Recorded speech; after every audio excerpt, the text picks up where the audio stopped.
Hello, dear YouTube friends. I have a little bit of news for you. A very tiny bit of news. So I'm going to turn around the camera. I'm going to see if I can work all of this out and show you the big little news. I'm going to have to take you for a little walk through the studio and see if we can find it. So I'm going to flip the camera. Do you hear what I hear?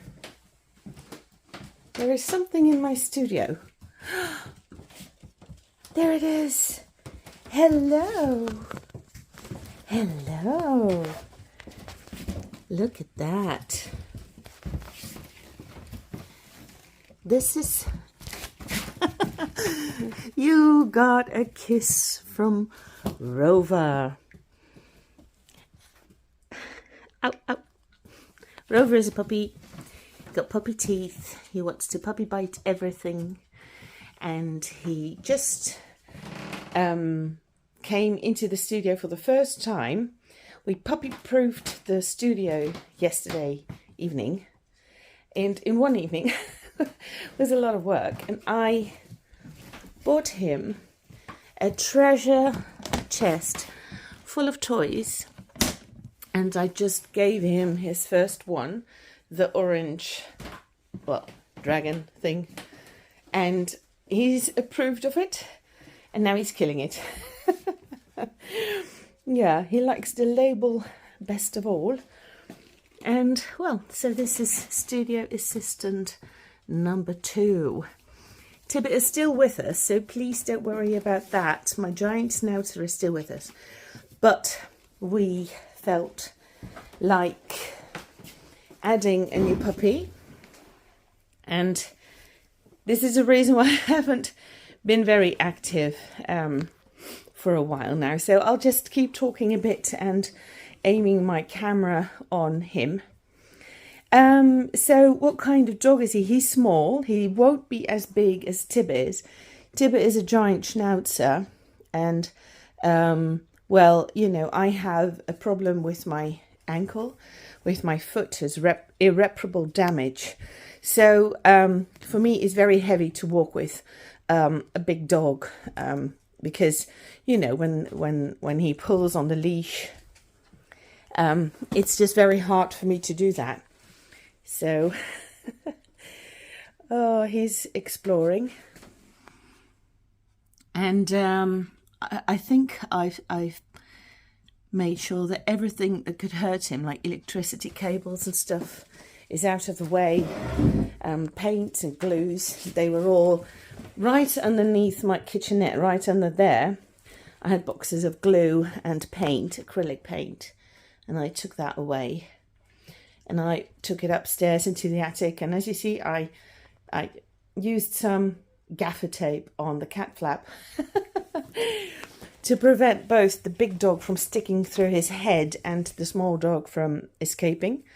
And the idea is to have a few calmer moments during the day, because our giant schnauzer really likes him, and they are playing a lot, but that's really hectic, especially with 2 cats about the house.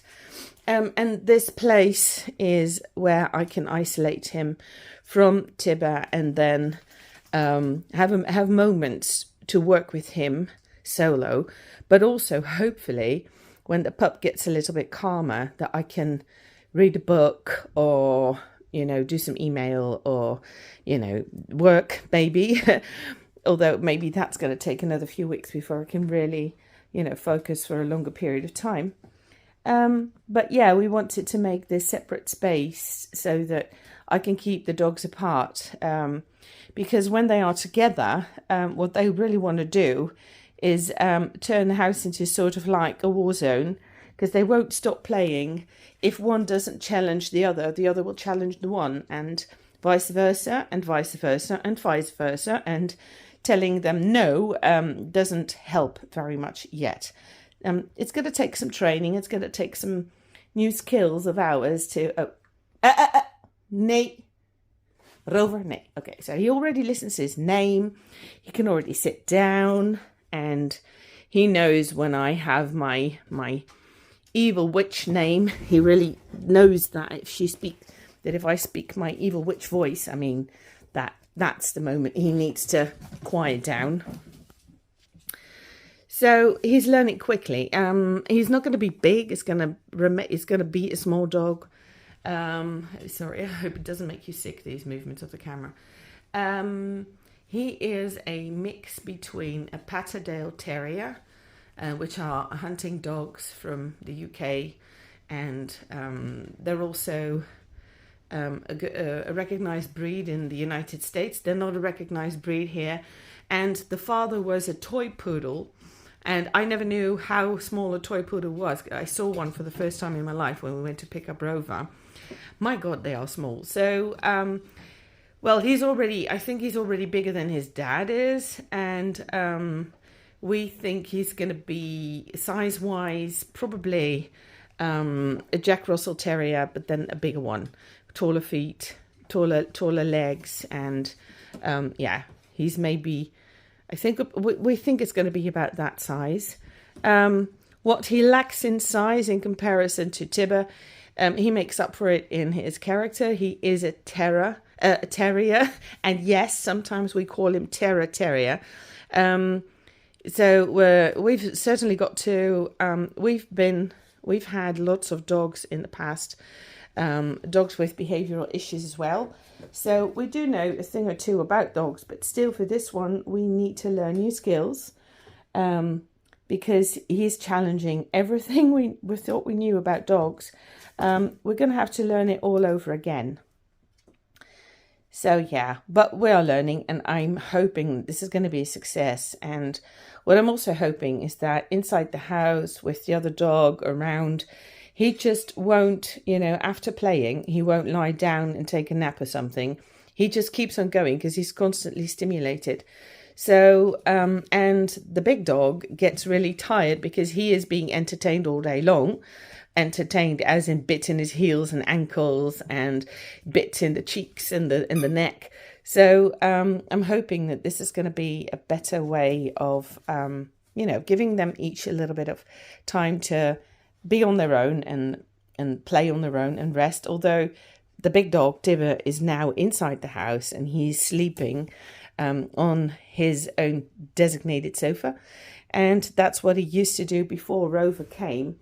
So I'm not isolating him, not, favouring the pup over the big dog. I'm just making sure that each of them gets their own space a little bit, which I think is going to help in the end in training, and also in, how do I say that, in aligning the two together in our household. So there is one little issue with him that I find a little bit difficult, is that he is very, very he responds very, very actively to our cats, and it's only curiosity and playfulness, but he sort of hunts for the female cat that we have because she growls and grunts at him and she wags her tail. Well, when a cat wags her tail, it's a different message than when a dog does. So because they don't communicate in the same language, he feels constantly stimulated, I think, to persist his attempts to reach her. And that leads to stress in the cat, and that is something that I'm going to ask an expert about what to do, and also whether it is trainable. If it is not trainable, if this is a dog with a very high hunting potential, then we're going to have to maybe reconsider. But yeah, we're going to just see how it goes. And I suspect that's not going to be the problem. I suspect that's just another set of skills that we will have to learn. And also, this is a really, really bad time of year. If you were thinking of getting yourself a puppy, I would recommend you do that in the spring or the summer, because what's he doing? What's he found? What are you doing? Oh, he found something. Okay, so this is something that's really true, because he's that small. So This is what he found. A label of an aquarium plant. Because he's so small, he will find everything anywhere. So he tells me exactly whether I hoovered properly or not, because he finds all little. If there is a little bit of hair somewhere in the house, he'll go and find it. He's very, very much. Hi. He really likes the details, let's say, in all the things that I forget. So this is where I'm a little bit concerned. This is printing paper, and there are a few little areas that he might be able to squeeze himself into. Patterdale Terriers are used for hunting rats and badgers and foxes in holes in the ground, and it really is in his instincts. We've already noticed he loves digging, he loves sticking his nose into small holes. There is a ditch on the end of the street, and whenever I walk with him, he will get into the rat holes on the side of the ditch. So yeah, that's something we'll have to really be careful with, that he doesn't go too deep, or else we might not get him out. But you see, here is just, do you see that area over there, that place? That's, you know, underneath the central heating and behind a crate. And I just hope you won't get there, because when I go up, you see there is an electricity cable there, and also the internet cable. So I'm going to give him another toy, as he's curious, he's exploring. So I'm going to give him a squeaky ball. What's that? Oh, let me throw it for you. What is that? Oh, you would like that, huh? Oh. So.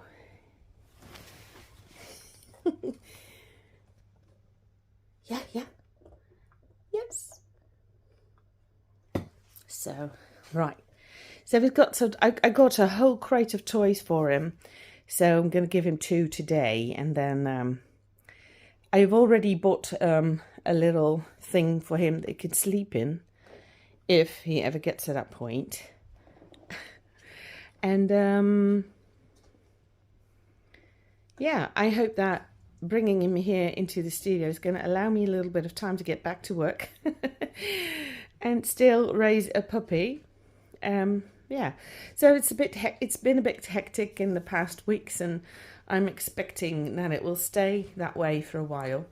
But yeah, it's fun as well, so I'll keep you updated.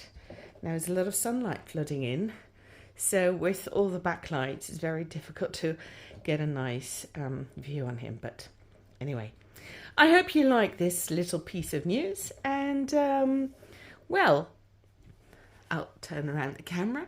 I hope you like this little piece of news, and I'm going to keep you updated. Oh, I'm flooded from behind and from the front.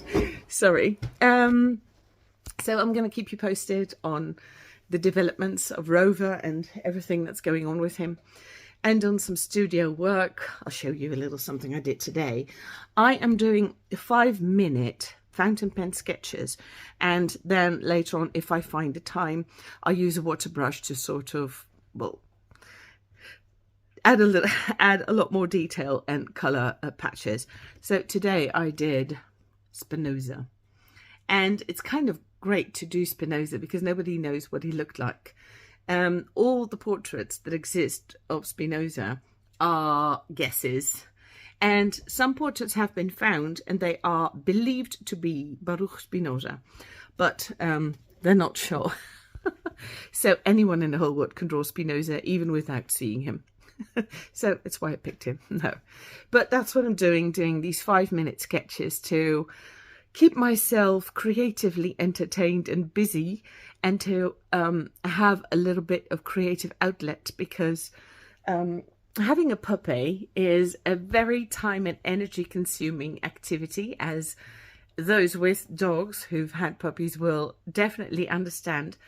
We had puppies before, but you forget. It's like giving birth to a child. You forget the pain almost at once. And when you've raised a puppy, you forget the effort and the energy and it can really drive you up the wall, especially the first weeks. They can't be left alone for a single second. You have to be there with them all the time. I'm going to try and film us both. Can I focus on him? Yeah, so that was maddening, seriously maddening. But we are slowly getting into that stage where we are thinking of proper solutions that help us well. Yeah, and then there is just the fact that, we have 2 dogs now, which is not a good idea, but it's just so lovely, right? It's one of those things that everybody said, maybe you shouldn't, maybe it's not a sensible thing. But many sensible things are not that much fun. And the thing is, this is not much fun yet, because the puppy hasn't been properly trained yet because he's so young. And the older dog, Tibber, is now jealous, envious of the attention he gets. So he's beginning to misbehave as well. And he's beginning to butt in because he wants to have all the attention as well. And also sometimes he's tired because he's been bothered all day long. And the cats are being cranky because of the puppy. And sometimes when things go really wild and I need to cook, for instance, I get really cranky. So yeah, those are things. It definitely is a challenge. But if this is the new stage, I'm up for it. So let's see how it goes.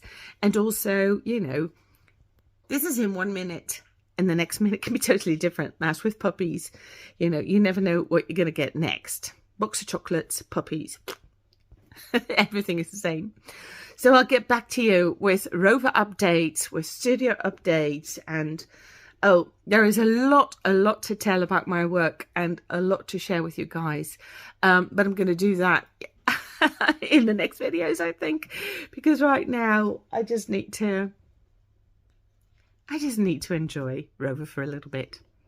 I hope you liked it. If you have any questions, or maybe I started talking about something and never finished my story, because having a puppy about the house is pretty comparable to having a baby.